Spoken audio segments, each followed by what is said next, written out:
IQ, yeah, stock. Is this the right time to buy? Let's talk about it. I'm the only guy in the space with 40,000 videos over 5 years made like this, and with IQIYI stock, which is gonna be the name of the day, some freaking formulas or whatever.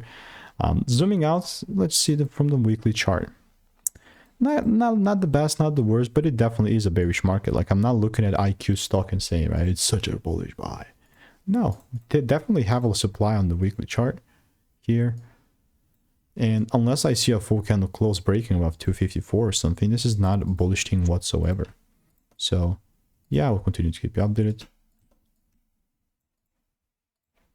If I don't see a double break, I'm not gonna sell.